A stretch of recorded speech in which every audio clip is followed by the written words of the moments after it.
Hey, welcome back to my channel. It's Christine Grace and today is another reaction video. You guys love Alexander Grace. I too, starting to love Alexander Grace. He puts things in a very clear, concise way. He clearly does his research and I'm a big fan of research. So yeah, let's see what he has for us today. Wait, say that again. My boyfriend went on your Instagram and called you pretty, so like I really don't want you to be in my life anymore. Because he called me pretty? And you're not that pretty, to be honest. You just sound insecure. So you don't want to be friends because your boyfriend thinks I'm pretty? Yeah. But you would be friends if he thought I was ugly? Yeah. Well, what does that say about you? You're a terrible friend. And you're ugly and fat. What? Do you hear yourself? You try to sing, but it sounds horrible. You're horrible at singing too. That's why your boyfriend slid into my DMs.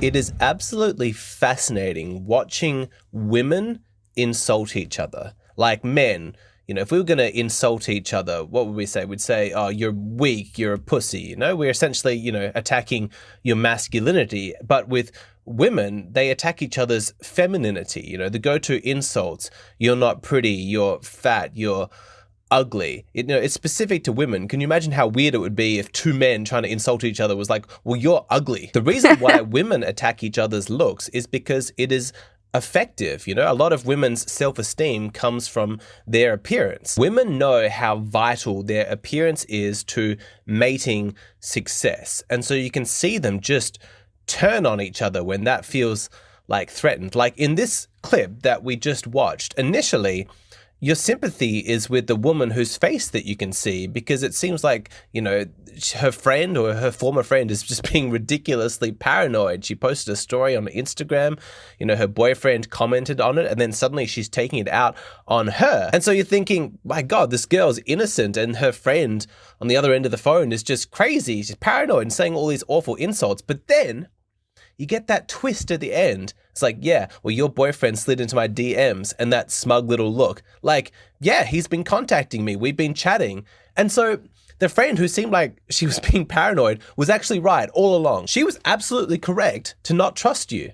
And that's just, it's scary because that act, that performance was incredibly convincing. And it's slightly off topic for this video, but man, you just gotta be aware of how good women can be at faking social interactions. Remember, if a woman comes to you with like a sob story where she's the victim and it seems really authentic, she's very emotional, yeah, maybe, but try and keep a level head, stay rational, ask questions, you know, try and find out the real story. But I played this clip because it demonstrates how quickly female friendships can turn toxic, how quickly women can turn on each other. And men need to understand this. They need to understand that fundamentally at the core of so many female arguments with each other is the issue of trust. And when there's no trust, like it feels like trust has been betrayed, then suddenly this person turns from my best friend to my enemy. You often see this phenomenon with high school girls that if they want to shore up their friendships or make some new friends, like maybe they're new in school and they're trying to get to know some girls, what they'll do is they'll be incredibly non-judgmental, at least at the beginning. It's like, hey, you can trust me. I'm not going to tell anybody. I'm not going to judge. You know, tell me your deepest,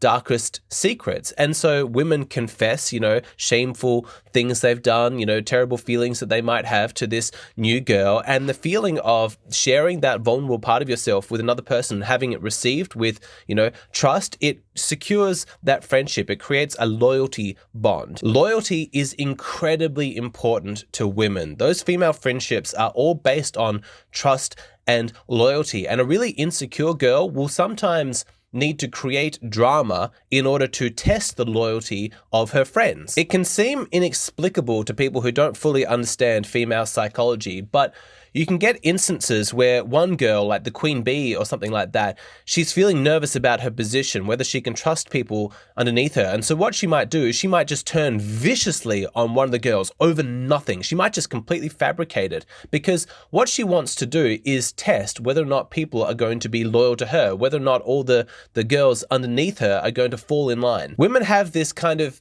you're either with me or against me kind of mentality. And What I'm about to say is a huge generalization. I completely understand there's lots of exceptions, but if you want to simplify it on gender lines, you could essentially think of it like this. Like, men show loyalty to ideas, to principles, to values, and women primarily show loyalty to people. And this explains why the word fake is so powerful in female arguments, why women insult each other with the word fake. You know, it's devastating. No woman wants to be called fake. You've probably seen women in like reality TV shows, you know, when they're in an argument, they'll say, oh, you're so fake, you're so two-faced, you're such a fake bitch, whatever it is, but they level that insult at the other person because they know it's going to be devastating in its impact. The thought that other women might perceive you as being fake, inauthentic, two-faced is terrifying, because if women perceive you to be that way, then they're not going to trust you. And without that trust, there is no friendship. You're going to be socially isolated, which to a woman is a really big deal. So sometimes you'll see the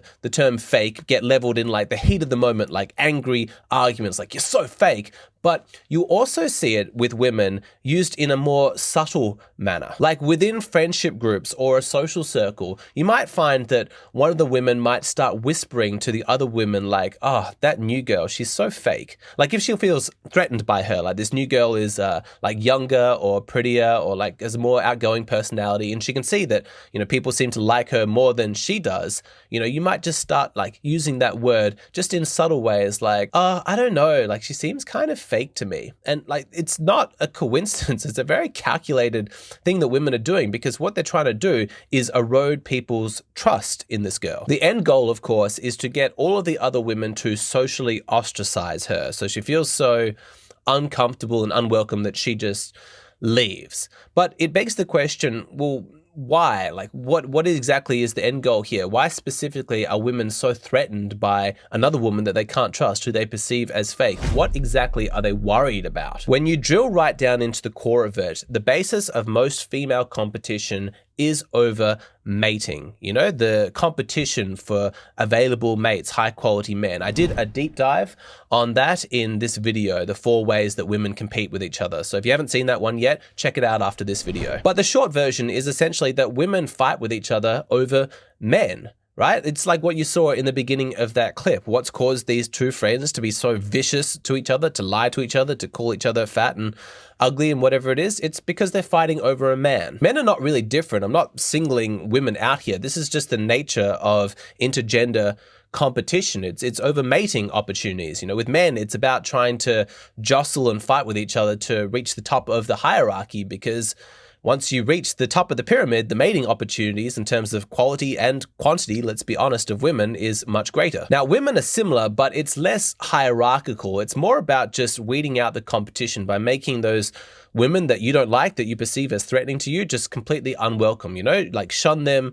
to the outlands. Once we've banished her and forced her to leave the tribe, then she's not going to be a viable mating choice for the men around, because she's not even going to be there. If this kind of stuff is interesting to you, you've got to check out the video I did on whether or not women care more about the approval of women or of men. But what I'm saying is that for women who are dating or who are in relationships, the primal fear that they're experiencing that's motivating their behavior is that this new, younger, prettier girl is going to come along and steal my boyfriend. That is an ancient instinct. It's not socially constructed. It was put there by evolution on purpose because it fulfills a very important function. Can you imagine what happens to women who don't have that competitive instinct, who don't have any kind of suspicion? They're quickly going to be bred out of the gene pool. Think about it. She's in a happy relationship, you know, she's happy with her man, she's got children with him, and then some younger, prettier girl comes along and starts spending time with the family, and she has no suspicion of her, no competitive instincts whatsoever. Well, in some cases that'll be fine, but what if this woman was just putting on an act? She's not actually friendly. She came there specifically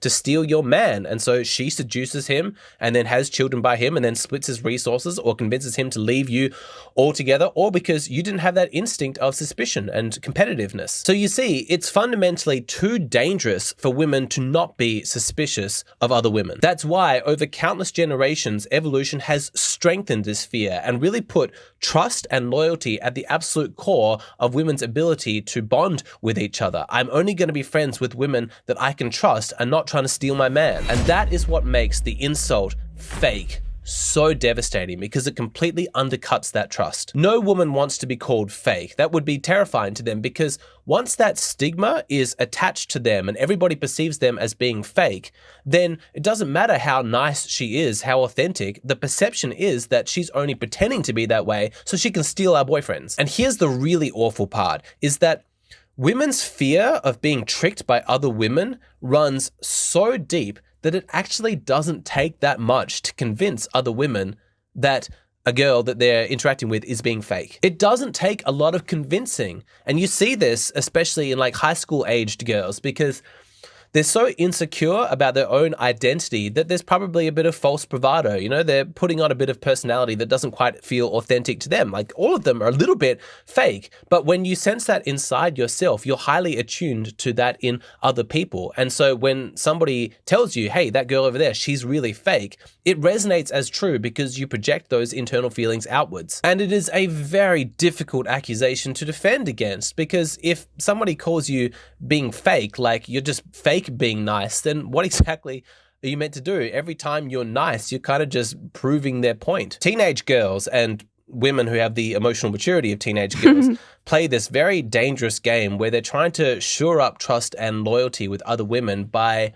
showing their kind of most darkest, shameful parts of themselves. Because when you can be like the most awful version of yourself to one of your friends and she joins you with that, it's an incredibly bonding experience. You really feel like you can trust that person. It's completely toxic, of course, but it's effective. It makes you feel safe with that other person. So you find that women might get together and just talk mad shit about other girls, just like the most awful kind of things. Oh, she's such a slut. Did you see how the way that she dressed on Friday? I don't even think she's that pretty. She's so fake. Whatever it is. They're just talking terrible stuff. And temporarily, they all feel.